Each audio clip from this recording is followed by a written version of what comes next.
جب ایک پوپ کا انتقال ہو جائے تو کیا ہوتا ہے؟ پوپ فرانسس 88 سال کی عمر میں انتقال کر گئے۔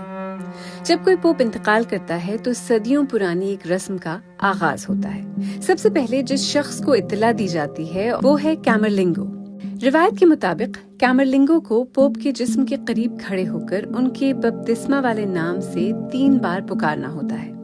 اگر پوپ جواب نہیں دیتے تو انہیں مردہ قرار دے دیا جاتا ہے۔ کارڈینلز کو اطلاع دی جاتی ہے اور پوپ کے رہائشی کمرے بند کر دیے جاتے ہیں۔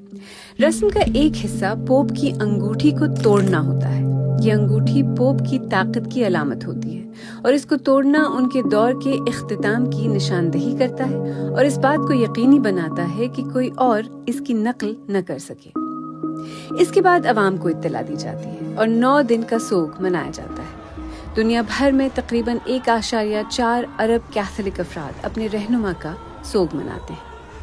لیکن جلد ہی ایک خفیہ اجلاس ہوتا ہے تاکہ پوپ کا جانشین چنا جا سکے، پر اس سے پہلے پوپ کا جنازہ ہوتا ہے۔ 2005 میں پوپ جان پال دوئم کا جنازہ تاریخ کے سب سے بڑے جنازوں میں سے ایک تھا۔ 4 ملین افراد ویٹیکن سٹی میں جمع ہوئے تاکہ پوپ کا سوگ منا سکیں۔ روایتی طور پر پوپ کو 3 تابوتوں میں دفن کیا جاتا ہے، سائپرس، سیسے اور بلوط کی لکڑی کے۔ لیکن پوپ فرانسس نے اپنی سادہ طبیعت کے مطابق ایک سادہ لکڑی کا تابوت منتخب کیا جو اندر سے زنک سے لائن کیا گیا ہے، صرف ان کا جسم تابوت میں بغیر ڈھکن کے، تاکہ سوگواران آخری دیدار کر سکیں۔ پوپ فرانسس 1 صدی سے زیادہ عرصے میں پہلے پوپ ہوں گے جنہیں ویٹیکن سے باہر دفنایا جائے گا، روم کے بیسیلیکا آف سینٹ میری میجر میں۔ پوپ بینیڈکٹ 16 جنہوں نے وفات سے 9 سال قبل بڑھاپے کی وجہ سے استعفیٰ دے دیا تھا، ان کو مشہور سینٹ پیٹرز بیسیلیکا میں دفن کیا گیا، جو کہ 90 سے زیادہ پوپس کی آخری آرام گاہ ہے۔ نئے پوپ کے انتخاب کا عمل،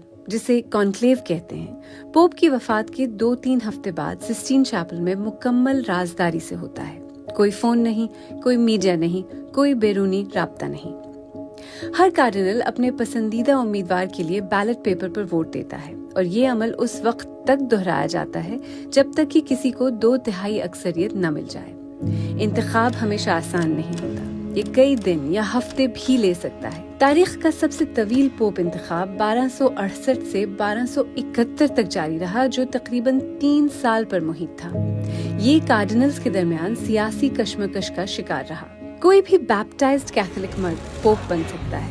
تھیوری میں تو آپ بس پوپ کے رہائشی کمروں میں جا کر خود کو نامزد کر سکتے ہیں، تاہم اگر کارڈینلز آپ کو نہیں جانتے تو آپ کو درکار 2/3 ووٹ ملنے کا امکان کم ہے۔ جب پوپ فرانسس 2013 میں منتخب ہوئے تو انہوں نے نہ صرف ارجنٹینا بلکہ پورے امریکی براعظم سے پہلے پوپ بن کر تاریخ رقم کی۔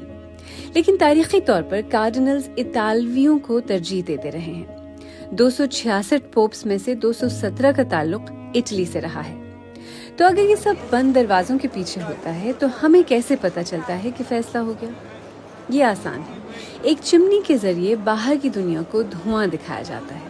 کالے دھوئیں کا مطلب ہے کہ کوئی فیصلہ نہیں ہوا، اور سفید دھوئیں کا مطلب ہے کہ پوپ کا انتخاب ہو گیا ہے۔ ایک سینئر کارڈینل لاطینی زبان میں اعلان کرتا ہے ہیبیمس پاپم، یعنی ہمارے پاس پوپ ہے۔